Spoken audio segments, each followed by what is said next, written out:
Hola, ¿qué tal? Bienvenidos de nuevo a este canal. El día de hoy traemos pues un video un poco diferente porque en vez de hacer crítica yo como siempre, decidí hacer una especie de plática, discusión, análisis, invitando a una serie de personas que considero muy cercanas a mí, muy amigos.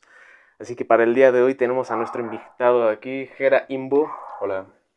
Hoy vamos a estar discutiendo un clásico de clásicos, una de las películas más influyentes dentro del género de thriller, suspenso, de toda la historia, como vendría siendo Seven de David Fincher del año 1995.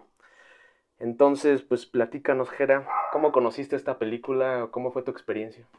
Pues es curioso porque esta película la vi cuando, justamente el día que cumplí 16 años, que estábamos en pandemia, fue en el 2020. Mm.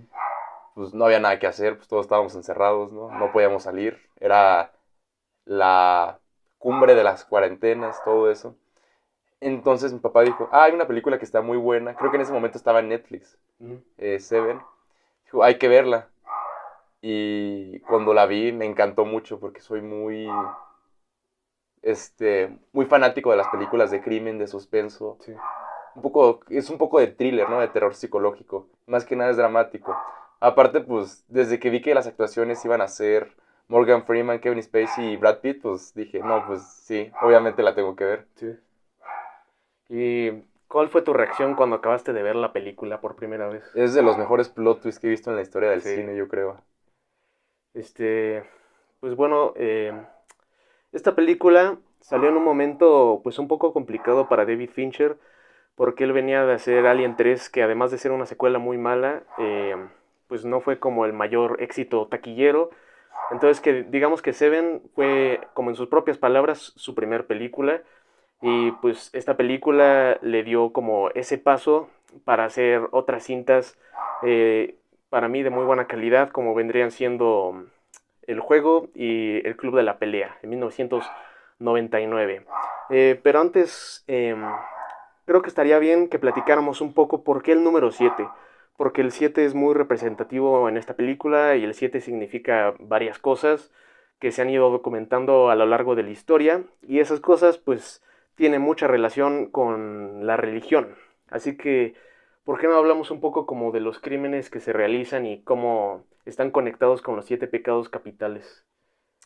Ok, pues primero habría que entender, ¿no?, qué son los pecados capitales. Sí. Hice una pequeña investigación al respecto para adentrarme un poco más en la materia y pues, no venir así sin saber nada, Sí. ¿no?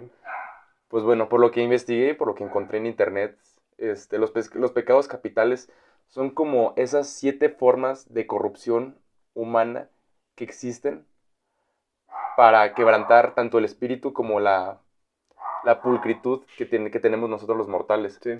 Estos fueron enunciados por el Papa Gregorio, por San Gregorio el Grande, en el siglo sexto. Ujú. Y los cuales, los pecados son, eso es la gula, la lujuria, la envidia, la soberbia, eh, La ira la ira y la pereza. y la pereza. Justamente esos.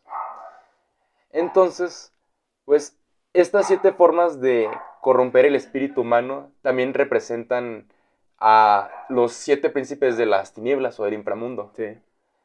Que en el momento en el que Lucifer se rebeló contra Dios para intentar ocupar su puesto, otros 6 demonios, bueno, en ese momento eran ángeles, ¿no? Pero se convirtieron en demonios tras ser desterrados del paraíso. Ujú.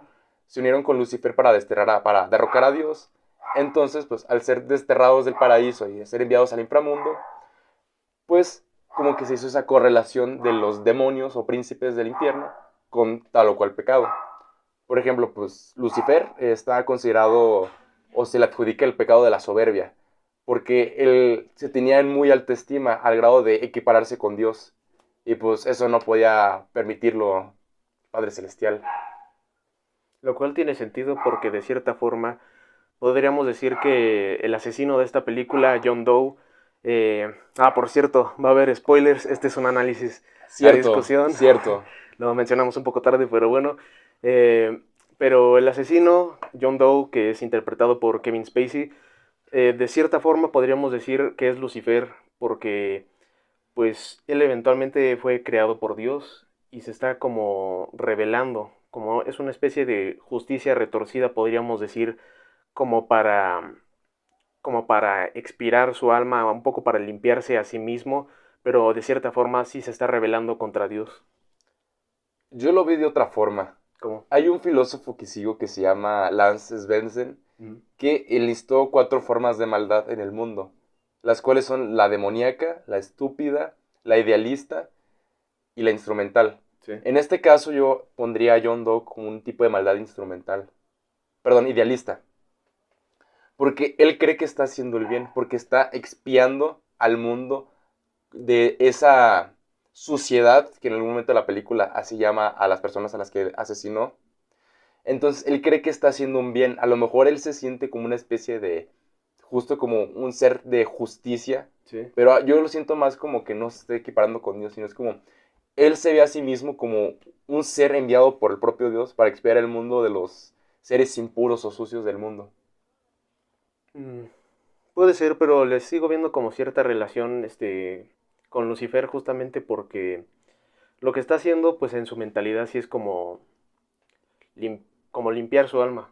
Pero llega un momento en la película, ya hacia el final, incluso en que Morgan Freeman, o el personaje de Morgan Freeman, le dice que se está contradiciendo a sí mismo. Porque él pues quiere limpiarse a sí mismo y quiere limpiar a la ciudad, pero sabe que lo que está haciendo pues no es lo correcto. O sea, de cierta forma, él está bien consciente de que está realizando como pecados.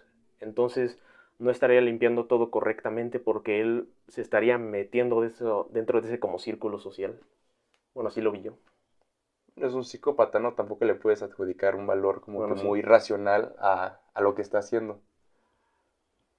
Eh, bueno, mm, creo que sería momento un poco de discutir la ambientación de la película, porque si hay algo por lo que se le reconoce a Seven es justamente por esa atmósfera tan oscura, tan Tétrica. opresiva, tan tétrica justamente, que lo vemos desde el principio con los créditos de inicio, que vemos cómo son las manos de John Doe, cómo se está cortando las Los huellas güeyes digitales. dactilares y está creando como una especie de diario de la anatomía humana y subrayando como como no, anotaciones de los pecados capitales y todo el tiempo se nos presenta esta ciudad que nunca se nos menciona qué ciudad es, si te das cuenta. Nada más se Yo intuí nos... que era Nueva York. Nueva York. Sí. Podría ser por el tipo de ambiente, por la sobrepoblación y tal, pero Por los siempre, edificios, por la arquitectura. justamente, pero siempre se les refiere como a este lugar, o sea, nunca dicen como, ¿por qué viniste a Nueva York? Cuando el personaje de Morgan Freeman conoce a Brad Pitt, le dice, ¿por qué viniste a este lugar? Refiriéndose como una especie de lugar, pues que podría generalizar a la civilización, justamente por cómo la sobrepoblación ha llegado a niveles catastróficos y se nos presenta un clima muy lluvioso, muy gris, donde pues hay crímenes por todas partes. Incluso vemos escenas donde pues la gente va caminando por las banquetas y hay cadáveres o se cometen pues crímenes todo el tiempo. Y justamente pues digamos que Seven toma como elementos del cine clásico de detectives, pero los subvierte completamente, es decir, cambia todo, sigue teniendo esas cosas típicas del género, pero a la vez pues revoluciona varias cosas y es por eso que pues varias cintas más adelante le quisieron copiar, como por ejemplo la de Saw, la primera película. Ujú. Es un tema muy similar, además de la atmósfera tétrica, igual el personaje de Jigsaw John Kramer. vendría siendo como un justiciero, porque nunca lo vemos como matar directamente, sino que sus víctimas tienen que decidir. Y, Justo, no lo había pensado así y también. justamente como que se relaciona un poco con Seven. Entonces, ¿por qué no pasamos ya directamente pues a los crímenes, a las escenas más Espera, perturbadoras me de quería Seven? explicar un poco también sobre un punto que es importante, creo Ah, que es vamos. la Divina Comedia, pues que que es como un libro muy importante para John Doe Ajá, y que pues a partir de ahí se desenvuelven parte de la trama de la película. sí, se relaciona mucho. Pues bueno, la Divina Comedia es un poema épico escrito por Dante Alighieri en pleno auge del Renacimiento, el cual trata de su travesía a través de los 9 círculos del infierno, los 9 círculos del purgatorio y los 9 círculos del paraíso, mientras es acompañado por el poeta romano Virgilio. Es curioso un poco de trascendencia histórica de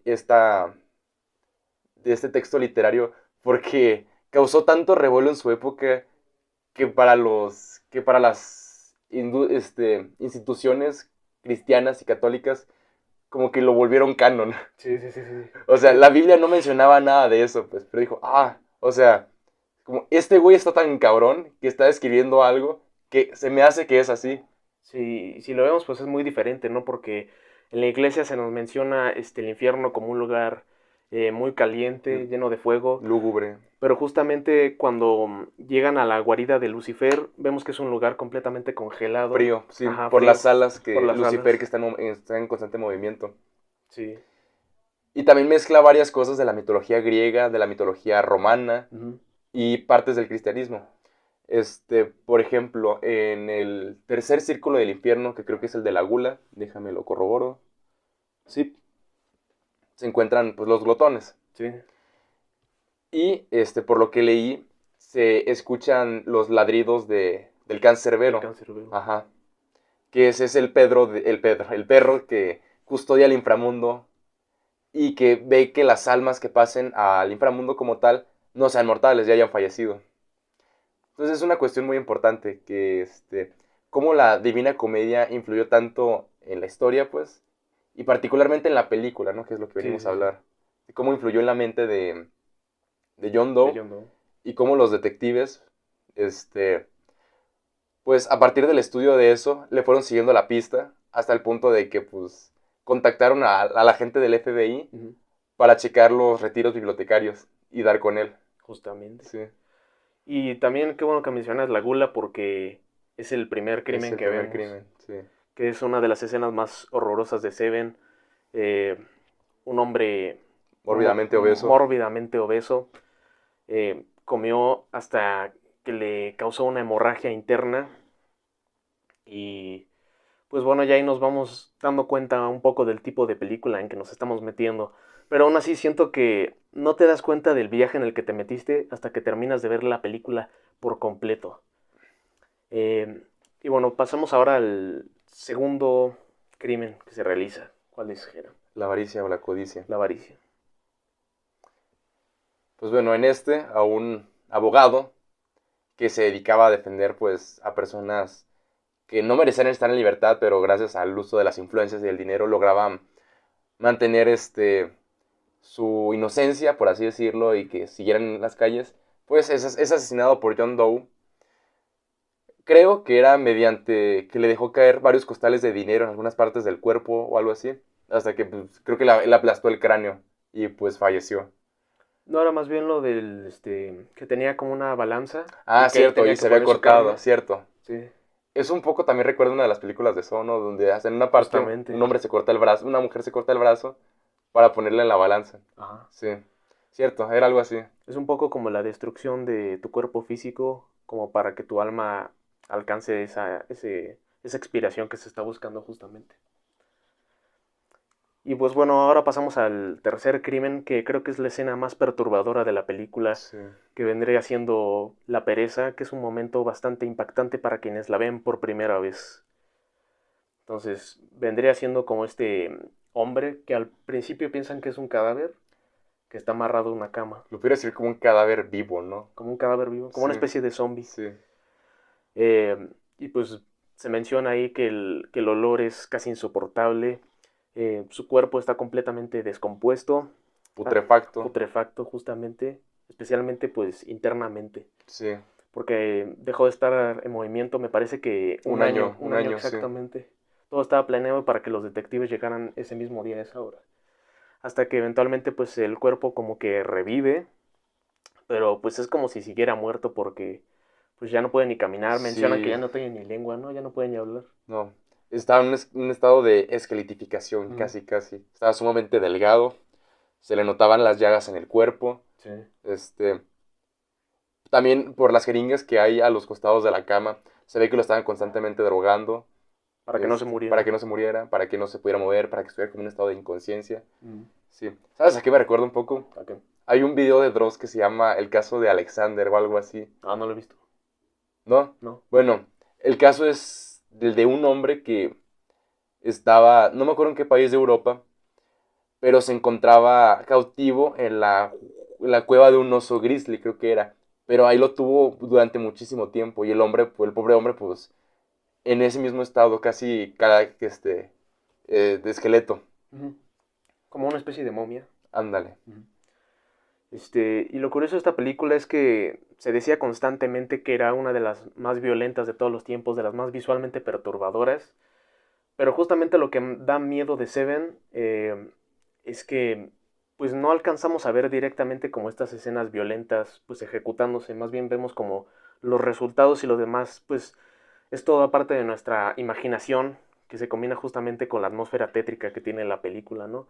Que por eso igual se compara un poco con la de Saw, que igual decían que era como muy violenta, pero también dejaba varias cosas a imaginación. Pues algo como lo que hizo Spielberg en los 90, ¿no? Con Jaws, que Ajá. como tal en muy pocas escenas se muestra el tiburón como tal, pero la ambientación, la música, el hecho del pánico que se ve en las personas dentro del filme, pues te genera y te pasa ese sentimiento. Sí. Entonces te empiezas a preocupar, te empiezas a perturbar e influye en tu mente.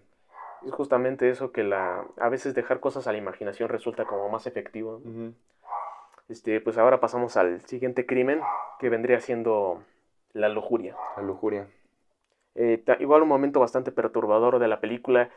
Ahí vemos como un hombre es forzado a usar una especie como de navaja, como Como espada. una especie de arnés sexual, Ajá. en donde la punta tiene una especie de cuchillo y en donde es obligado a violar a una prostituta hasta que pues muere por las heridas internas del desgarre que sufre. Sí, igual regresamos a lo mismo. Creo que es más efectivo que te muestren como, que te digan más bien lo que pasó, más que si lo hubieran mostrado en pantalla, ¿no? Sí, porque también como que el morbo del ser humano como que da mucho vuelo a imaginarse muchos posibles escenarios, Posibilidades. ¿no? Ajá. Entonces, como dices tú, ¿no? El hecho de no mostrar las cosas y dar hilo a la imaginación, creo que es una forma más efectiva de causar miedo, causar temor. Impacto todo, ¿no? Ajá.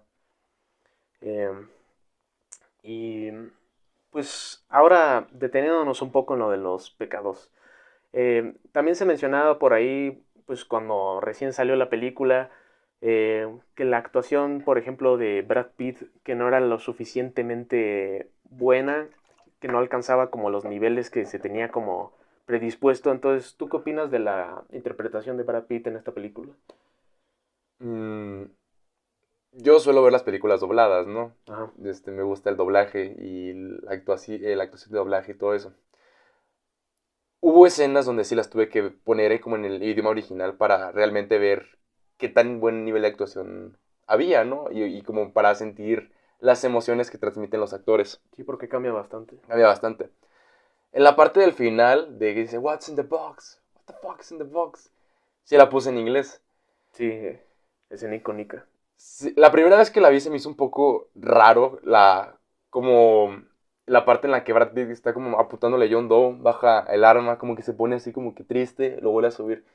Pero dije, es que ¿cómo reaccionarías tú si te Exactamente. enteras de que tu esposa, que estaba esperando a tu hijo, es decapitada y sabes que la cabeza está en una caja a unos metros de ti y que tienes Justamente. al asesino Enfrente que de tuyo. por sí ya estabas persiguiendo por otros crímenes enfrente tuyo? Y ahí es cuando, pues tú como policía o como investigador o agente del FBI, tienes que como que no cruzar esa barrera eh, entre justicia y ya lo que vendría siendo venganza, Sí. justamente.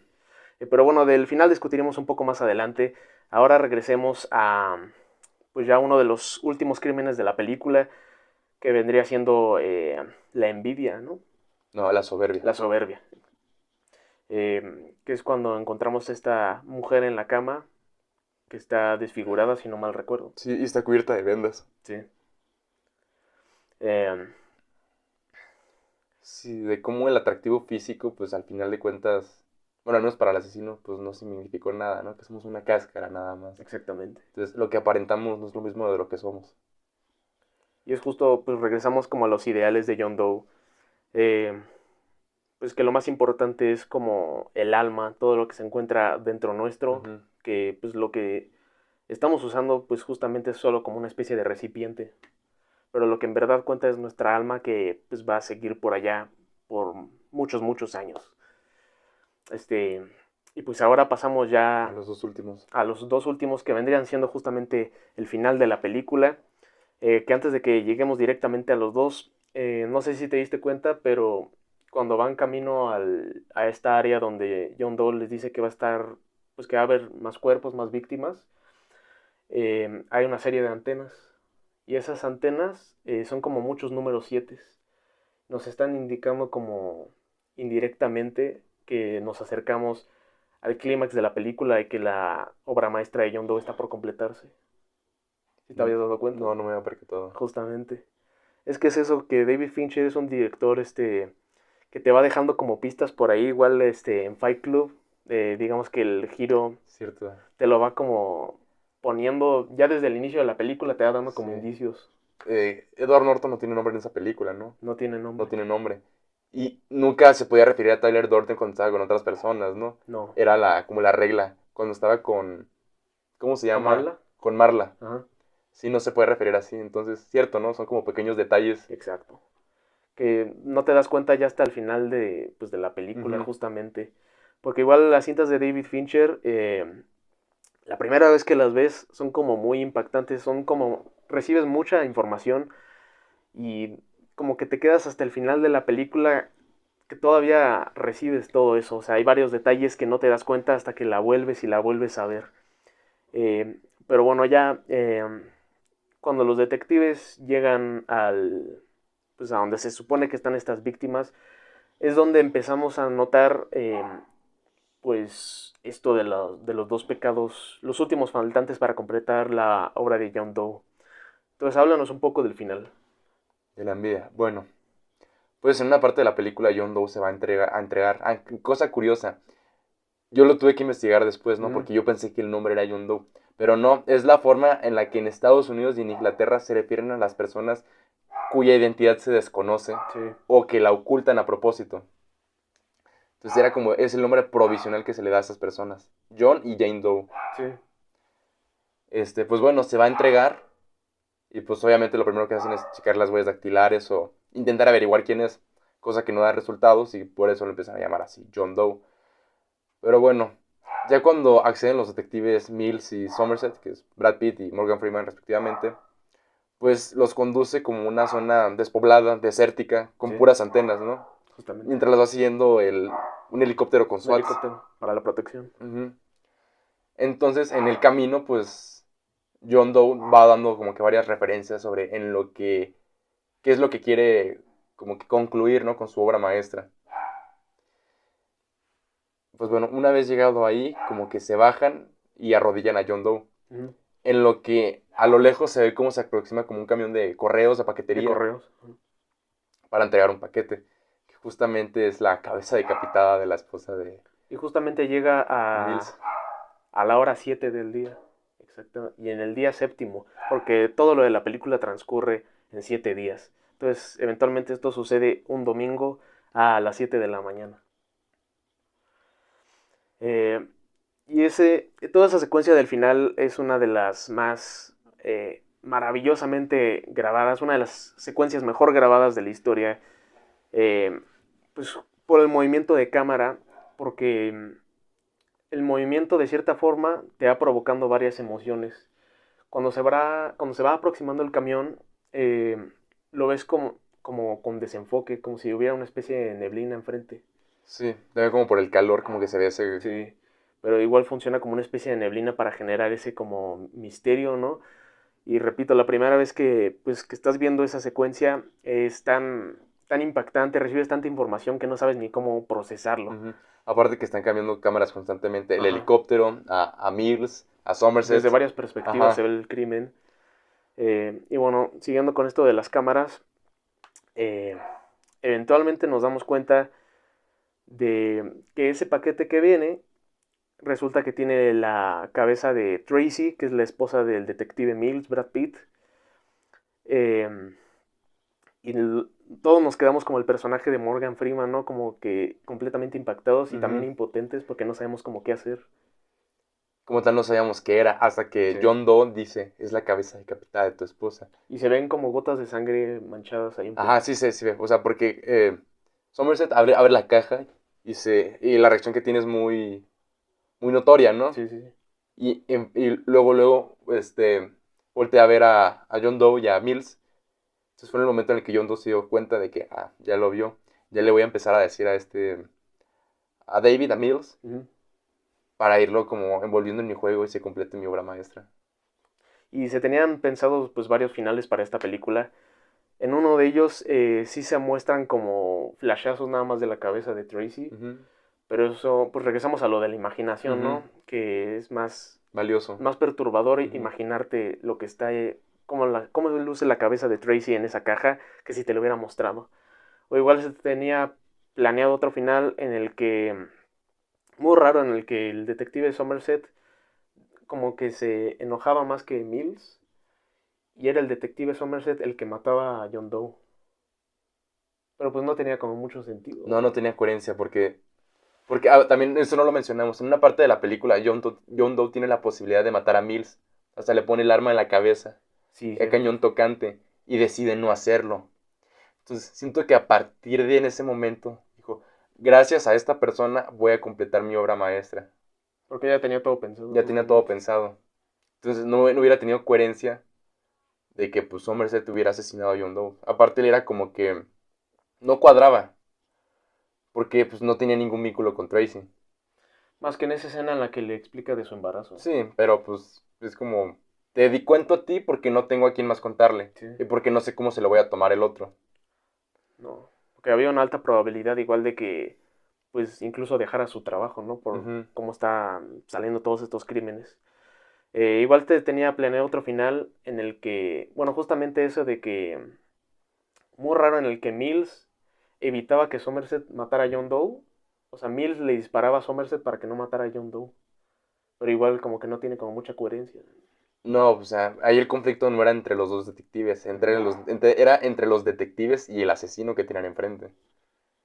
Y además que tienen como muchas diferencias los detectives entre ellos, ¿no? Sí, y aparte no se hubieran concretado como tal bien los pecados, porque, a ver, la ira la tenía que sentir Mills, porque era su esposa, porque era la mujer que estaba esperando a su bebé, porque si te diste cuenta también como que Mills era muy temperamental y Sí. tendía mucho a ser víctima de sus impulsos o de sus instintos. Como cuando rompe la puerta del cuarto de John Doe sin Sí, tener como la orden de sí, restricción. una orden. Dijo que era una causa probable, que en sí pudiéramos decir que no era, porque, a ver, es un individuo que se está acercando y saca un arma y les dispara. Ujú. O sea, ¿cómo se corrobora directamente que era esa persona que habitaba ahí? Nunca se le vio la cara. Nunca se le vio la cara. Pudo haber sido cualquier otra persona. Así se puede argumentar, ¿no? Sí, Entonces, como tal, no era causa probable. exactamente. O igual otro, el último final ya muy raro, todavía más raro, que en esa caja iba a estar un perro, no sé por qué. Que iban a meter como un perro callejero dentro de esa caja. O sea, a lo mejor a mi corazón le hubiera gustado más de que no se hubiera muerto Tracy con el bebé de Mills, ¿no? Pero no hubiera sido un buen final. No, Como los libros de Stephen King, ¿no? Que el final, muchos de los libros de Stephen King, el no final funcionó. no funcionan. O igual nos mostraban cómo el detective Mills le disparaba a John Doe y ahí iba a negros. O sea, no se nos mostraba ya como el detective Mills lo metían a la patrulla y el monólogo de Somerset. Eso ya no se nos Sí, mostraba. ¿por dónde vas a estar? Around here, ¿no? Algo así dice, ¿no? Ajá, around here. Around here. Pero, pues justamente esa frase como que, no sé, siento que el hecho de que si lo hubieran cortado ya directamente a negros no hubiera sido tan impactante. O sea, lo mata y ahí se acaba la Pero película. te das cuenta que te hubieras quedado con más intrigas y como, ¿qué iba a pasar? Igual ¿Qué y sí, seguía? Como en la película de intriga, ¿no? como la intriga. Sí, o sea, como ya nunca se supo qué pasó después. Pueden No pasar, voy a decir el ajá. spoiler porque pues no es de esta película, ¿no? Entonces, ya llevarse dos spoilers por presión, ¿no? Pues como que no. Ya tengo crítica en el canal de intriga. Vayan a verla. Pero bueno, ya regresando al final verdadero. Ujú.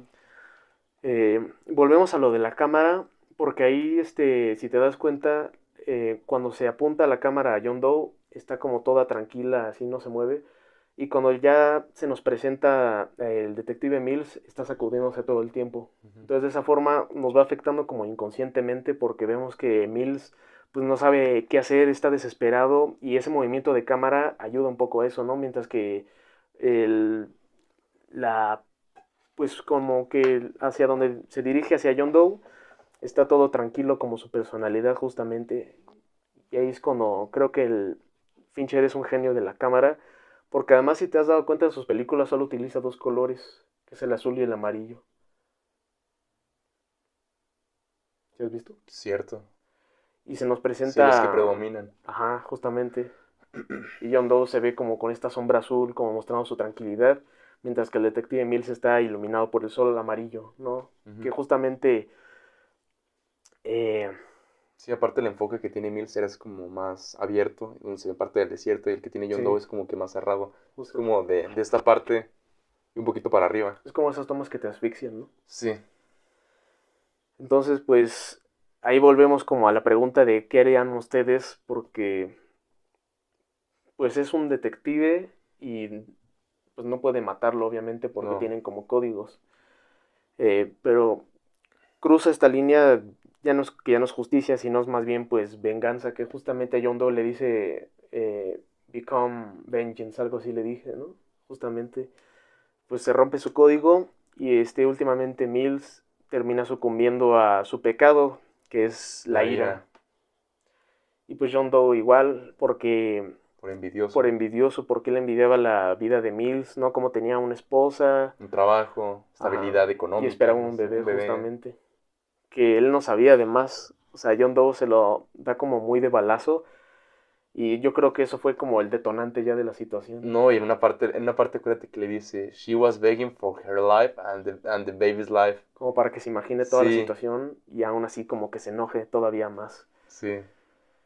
Pero como a Mills pues ya no le importa tanto la ética porque ya una vez que lo mata pues sigue estando como, o sea, realmente no le cambió nada internamente. Pues es que le quitó su vida, pues. O sea, ¿cómo puedes llenar ese vacío que Sí, alguien te acaba de arrebatar para siempre? Yo en lo personal, pues ya no tuviera motivos para vivir, la verdad. O sea, ante esa situación tan oscura, tan tan perturbadora también. perturbadora, pues sí, es como, pues ya, este hombre me quitó todo lo que tenía. ¿Qué queda de mí? Y además es como gracioso porque el detective Mills siempre se nos presenta como el optimista y Somerset es como el pesimista. O sea, él sabe cómo funciona el mundo del crimen, su ciudad en la que vive y al final los papeles como que se invierten. O sea, Somerset quiere que viva John Doe y Mills pues quiere matarlo. Entonces invierten los papeles completamente. Este, y pues ahí se termina la película en uno de los finales, en uno de los giros también más impresionantes de la historia del cine. Así que ya vamos a valorar la película, pero como tal, ¿qué te parece ya la película en general? Ya viendo todos estos aspectos. Es un 10 perfecto, ¿Es un para mi 10 gusto. Es mi película favorita. de todos? Sí, o sea, yo tengo una comparación a la hora de clasificar películas. Uh -huh. Películas como de entretenimiento y de cultura popular y como películas de culto y buenas, pues, así que recomendaría. Por ejemplo, Volver al Futuro, la trilogía, son como mis películas favoritas así de entretenimiento. De esas que puedes ver cualquier día, ¿no? Que nunca te Sí, aburren. pero así como de culto, así mamadoras, es cine, se ven. Que Seven vendría siendo un poco de los dos, un poco de culto y un poco de entretenimiento, porque le fue muy bien en taquilla, pero es de esos productos que son tan perturbadores que sorprende que haya generado tanto dinero justamente. Sí, o sea, bueno, supongo que la meta no era hacer una película palomera, pues, No, un éxito hollywoodesco. Era hacer una cinta que explicara, pues, todo lo que se vio en el filme. sí. Y pues además, bueno, no lo hemos platicado, pero se tenían planes de hacer una secuela titulada Eight, en el cual regresaba Morgan Freeman como Somerset, pero tenía poderes telequinéticos. Iba a ser una cosa rarísima que no iba a funcionar para nada. David Fincher obviamente los mandó al carajo, les dijo, yo no quiero saber nada de eso.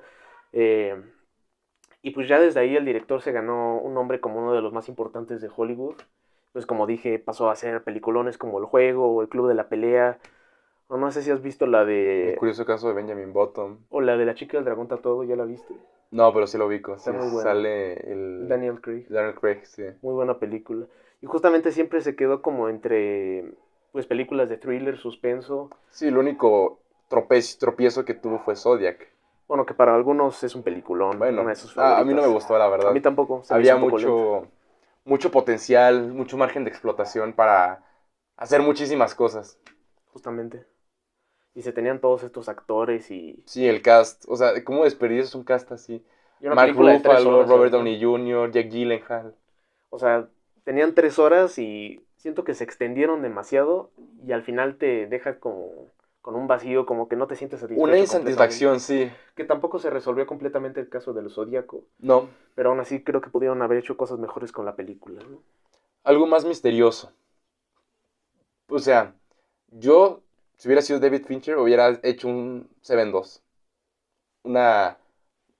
hubiera sido un mejor producto, Sí, sí, sí, sí. diría yo. Y es que ya después dejó un poco el thriller para enfocarse en películas como más, pues más humanistas, más como de drama. ¿Viste la de la red social? De la No, creación de pero sí, Facebook. sí, sí, pero sí la conozco.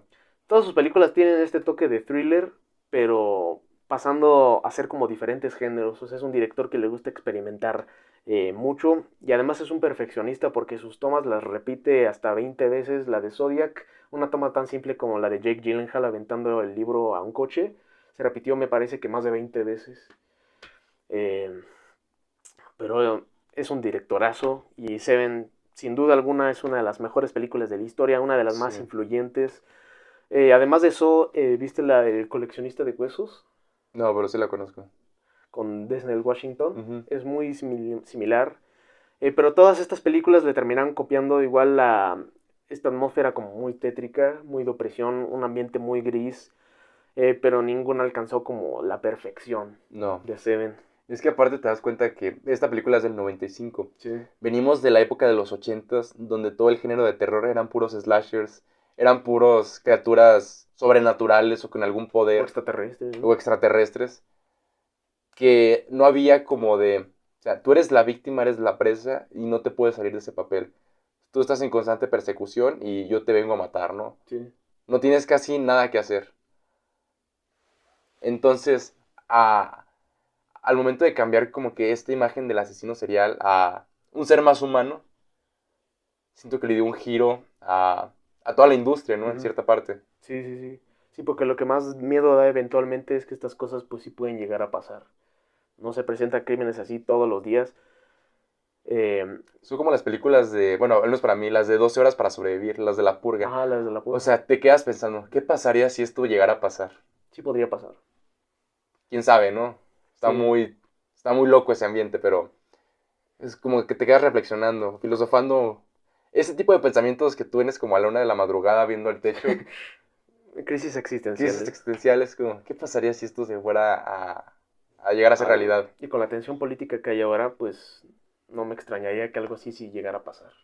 Pues en algún país así sumamente remoto, probablemente sí, pero en un país Creo como en que, Estados Unidos, no. creo que allá por el norte estaba pasando algo similar. Que ya les daban como un día al año a los criminales para que hicieran lo que quisieran. ¿El norte dónde? No me acuerdo en qué estado exactamente, pero sí estaba pasando algo muy parecido. En el país. Que era como Halloween para adultos. Ajá. ¿A poco? Sí, sí, no te enteraste. No, no me enteré. Sí, pero creo que ya nunca se, pues se le dio continuidad, nada más fue como una noche, pero pues a esos extremos estamos como llegando justamente. Eh, y pues ya ahí nos quedamos. Creo que ese sería nuestro final, nuestro análisis de Seven. Tremendo peliculón de las mejores de la historia. Eh, ¿Tú qué calificación le pones? yo sí le pongo... le voy a dar un 9.5 porque es una película que yo ya vi en total 3 veces. Pero ya no me generó el mismo impacto que la primera vez. Ah, no, nunca. O sea, sí te vas dando cuenta de ciertos detalles y por eso vale la pena verla. Pero siento que una vez que te das cuenta ya del giro final de todo, Sí, pierde ya la no es el mismo pierde la sentimiento. magia, pues. Ajá, Ujú. justamente. Pero hay ciertas películas que son hechas así como para disfrutarse una vez. Una Y con vez. eso ya es suficiente. Sí, no era un producto como Shrek, ¿no? Que puedes ver muchas veces y memorizarte los diálogos Y y ese regresamos tipo a de lo mismo cosas. que es como, no es tanto como entretenimiento, sino que vendría siendo más como una película de culto. Ujú. Eh, pero pues ya hasta ahí llegamos. Muchas gracias por ver el video. Si les gustó, no olviden dar like, comentar y suscribirse. Ahí igual les dejo en la descripción los links para las redes sociales de mi gran amigo Ah, Jeraimbo. gracias, nomás Instagram. No solo Instagram. Y pues nos vemos en el próximo video. Bye.